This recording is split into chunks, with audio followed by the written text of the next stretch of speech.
ဒတလောကတန်ကြီးစိတ်တန်ယတနာခံတိ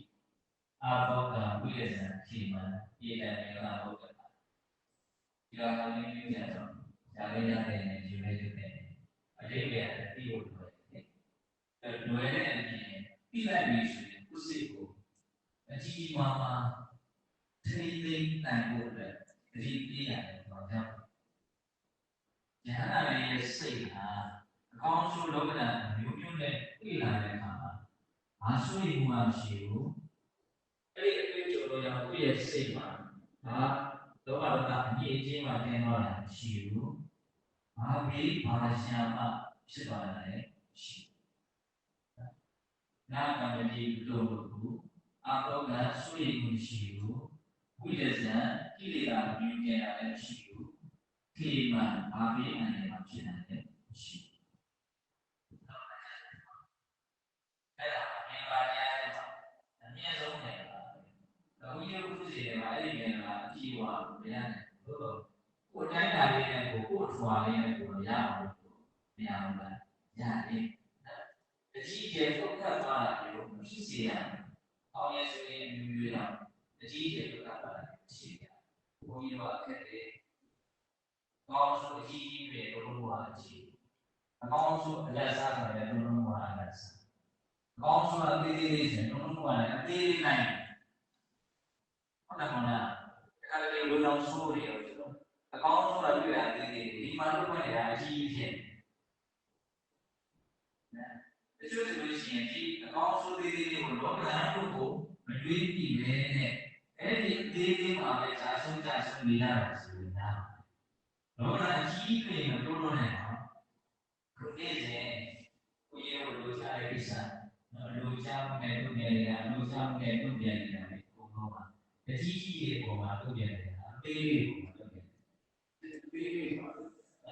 အသေးလေးတွေကိုမနိုင်ဘူးဆိုတော့အကြီးကြီးဆိုတာစကားနဲ့ဘိုးပြောလို့မရဘူး။တရားဆုံးပါဟုတ်လားတရားဆုံးပါအဲ့ဒါပဲဆိုတော့မရှုပ်သေးတယ်ကိုယ့်ရဲ့စိတ်ကိုခိုင်မာတဲ့မျိုးကြီးအမျိုးကြီးအောင်လုပ်ထားရတယ်ဥပမာပေးခန္ဓာကိုယ်ကြတော့အာမဂရေမရှိမတရားနေရတဲ့တော့ချီးခွဲတဲ့ဒီဥပဒလုံးကိုနိုင်တဲ့စိတ်ကိုကြတော့ပုံလုံးမှုရှိတဲ့ခိုင်မာတဲ့မျိုးကြီးအမျိုးကြီးအောင်ပူဇော်ရတယ်ဆက်ပြီးတော့ပြောရကြတယ်ဥပမာနဲ့ဥပမာနဲ့ပြီးတော့ပြီးတော့လည်းဥပမာရှင်းနေပြီးသူပြတော့ယောဒေထမာနပညာဥဒေနယောဒေထစစ်ထိုးရတော့စစ်လိုက်ရတော့ပညာဥဒေနပညာအာဟုဒဆိုတဲ့စစ်လိုက်ရဆိုလည်းဒီလည်းပြရတော့နော်အဲ့ခံရွှေပြီးအဲ့ဒါလည်းကိုယ်ခံရွှေရမှာအမှန်ကန်ပြည့်ညာနဲ့ပညာနဲ့ကိုခံရွှေရတယ်ယောဒေထမာနပညာဥဒေနဇုတဲ့မာနမဟုတဲ့စစ်ထိုးရတယ်ပညာနဲ့ကိုခံရွှေပြီးဇုကိုလို့ဆိုတော့မာနမန်တော့မာနကလည်းရှိတယ်မာနကိုကြည့်တယ်မန်တဲ့နေရာဆိုတာမာနပြောတယ်ဘယ်လိုရှိရင်ဒီတော့မာရှိစားနာမည်စီနာမဟုတ်လားဘာလဲဒီမှာမာလာကိုထောင်းရင်ဘုလိုလဲဆိုတော့ညာတော့တဲ့နေရာမှာရှိတယ်ပြောတယ်မာလာပါတိဆာဇာကောတဲ့ရှိအဲ့ဒီမှာစီဖို့ခိုင်းမာလာဘာလို့ရှိတယ်လို့ကျမ်းစာထဲမှာဒေဝဗုဒ္ဓဣရိကနဲ့ခန္ဓာပစ္စုဖတ်ရှုပြီးတဲ့အခါမာလာကဒေဝဗုဒ္ဓဆိုတာဘုရားမြင်တဲ့ကသုကောင်းတဲ့အစိတ်ထားရှိတဲ့မာနကိုပြောတာဒီမာနကလည်းတရားပြောင်းအောင်လုပ်တဲ့ပုဂ္ဂိုလ်ကိုသူဟာကြက်တရားနောက်ဆက်ပေးတာတွေပါရှိတယ်ဆိုတာဘုန်းကြီးတို့မှတ်တမ်းနေရအစဉ်အဆက်ပြောစကားတွေကြားရမှုတွေနော်မာနဟုတ်လားဒါဒီဝါဘုရားဒေဝဗုဒ္ဓကိလေသာ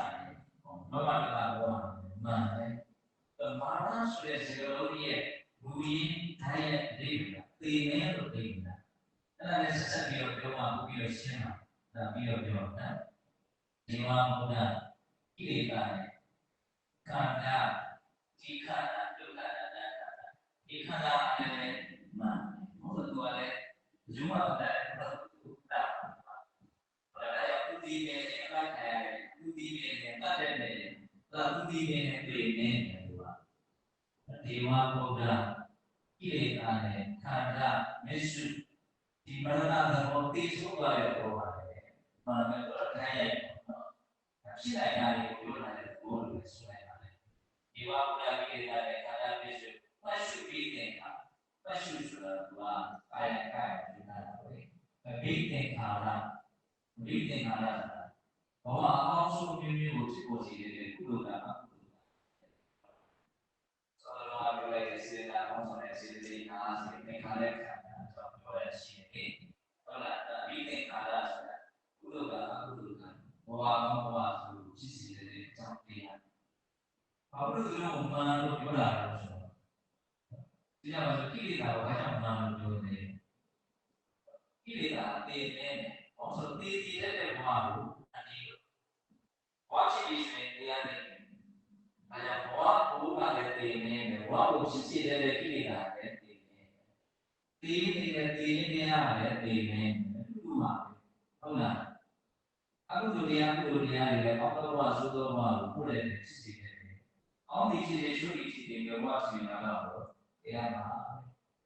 သေမင်းတဲ့ပဲသေခြင်းတရားနေပဲတဲ့မှာအကျုံးဝင်နေတဲ့အစာအဲဒါတို့ကမာနအဲ့ဒီမာနကိုစစ်ထိုးရတယ်မာနကိုရန်လို့နားရတယ်ဟုတ်လားမာနကိုရန်နားရတယ်အဲ့ဒီမာနကိုစစ်ထိုးတဲ့အခါမှာလက်တက်ကန်ဆွေးရတယ်အဲ့ဒီပညာပညာနားရတယ်ပညာနဲ့ဖြစ်လာတယ်မာနဆိုရင်ရန်လို့ပါပစ္စည်းကိုထုံးတာရှိတယ်။ဒါကြောင့်မြတ်စွာဘုရားလည်းမဲ့နေရတယ်ဆိုတော့ပြည်လာတယ်ဘုရားမဲ့နေတယ်ရှိပြည့်တဲ့တာ။ဘာသာဝိရတယ်ကတော့မှလို့ပြည်လာတယ်ဝေးပေါ်ပတ်ရှိတယ်ဆိုတော့အဲ့ဒါကိုကြည့်ပြီးပြောရတယ်ရှိတယ်ဟုတ်လား။ဒါတော့တွေ့တာမှာလို့ဒီသေပင်ဆိုတဲ့မြတ်စွာဘုရားပညာနဲ့တက်ကြပြီးတော့စစ်ထုတ်တယ်။ဒါဘုရားကဘာရှိဖို့လို့ဆိုနဲ့ကောင်းရှိဖို့လို့ဟုတ်လား။ကိုယ့်ရဲ့နဲ့ကစွမ်းတတိထက်ရတဲ့လက်နဲ့အရှိအစင်းမြဲဖို့လိုပဲပေါ့ဟုတ်လားအပြင်းအားတော့ဆက်အမျိုးရှိတာဟိုလည်းလည်းပြောရတယ်နော်စိတ်ရဲ့စွမ်းအားတတိစေတနာရဲ့စိတ်ထားရဲ့စွမ်းအားတတိပြည်လာနေရတယ်ဒီနေ့အောင်းတဲ့စေတနာစေတီမှုစနာမျိုးဖြစ်စီတယ်မမောင်းတဲ့စေတနာစီရင်မှုစီရင်ပြီးမှုဖြစ်စီတယ်ဒီအခြေခံအမြင်ရတဲ့ခိုင်မာလေးအောင်းနေတဲ့ဘောရစီကမမွေးဘူးလေဒါနဲ့ဘုတော်ကောင်းနေပြီနော်အောင်းတဲ့စီကဆိုတဲ့စီကပြည့်စွန့်ရည်နေမြင်တာပြည့်တာဒီရဲ့ဆက်တဲ့လေခြေကကြာတော့အမှန်တရားပါပုဂ္ဂိုလ်တဲ့တော်ကလည်းရှိဘူး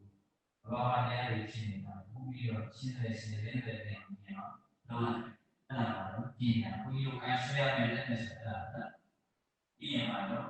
ဘယ်ရာမှခံစီလို့မှဖြစ်နေတာမဟုတ်ဘူးအကြောင်းလည်းဖြစ်နေတာလေဟုတ်ဘူးအကြောင်းမျိုးချိတ်ဆက်ပြီးတော့ဖြစ်ပေါ်နေတဲ့ဓမ္မဝါဒီလို့ညံ့ဒါကြောင့်အောင်းရင်လည်းကောင်းလို့ရတယ်ဆိုးရင်လည်းမှမရှိဘူးအလိုလိုက်လို့ဆိုးရင်တော့မရှိဘူးဒါပေမဲ့ဆိုးတဲ့အကြောင်းလို့ရင်တော့ဆိုးနေဟုတ်လားအဲ့တော့လို့ပြောနားလည်းကိုမြင်လာတဲ့အခါကျတော့နားလည်းပေးနိုင်တာလည်းများလာတဲ့ခံစားမှုတွေလူလာတဲ့ခံစားမှုကကျော်လာတော့ကျော်လာပြီနော်အဲဆိုတော့လည်းကြောက်ရှိဘူးပေါ့ဒီလိုလေးတွေးပြီးပါတော့ဆိုတော့နားလည်းကိုမြင်နားလည်းကိုမြင်တော့မလူလာတဲ့ခံစားချက်တွေဖြစ်တော့ဟုတ်တယ်မလားပညာရဲ့ဆောင်းအားတွေပြောနေတယ်ဟုတ်တယ်အကြောင်းပြုကိုမြင်တာလူကြီးမားတဲ့ပြင်တာဒါကြောင့်ရင်းပြောကြအောင်လေပြီးရတဲ့ကြားစံတော့အကြောင်းပြုတွေကိုပုံပြတဲ့အလေးကြီးစုပြီးတော့ပြောတာအဲ့ဒီအဲ့တော့ရပြီးတယ်ဒီချက်လို့ပြီးပါပြီကောင်းစွာနားလည်ထားတဲ့ဒီဥဒ္ဒနာဆိုတဲ့ကောင်းစဉ်အကြောင်းပြုပြီးကိုလည်းအတော်ကြီးကြီးဟုတ်လားအကြောင်းပြုကိုသိရတယ်ဆိုဖြစ်ရှင်ရဲ့ရှောင်လို့ရတယ်ဖြစ်ရှင်ရဲ့ချက်ထားတယ်လို့ရတယ်အကြောင်းပြုကိုသိရတဲ့ဖြစ်ရှင်ရှောင်လို့မရဖြစ်ရှင်ကိုဆိုရင်ရှောင်လို့မရဘူးဒီလိုကဘော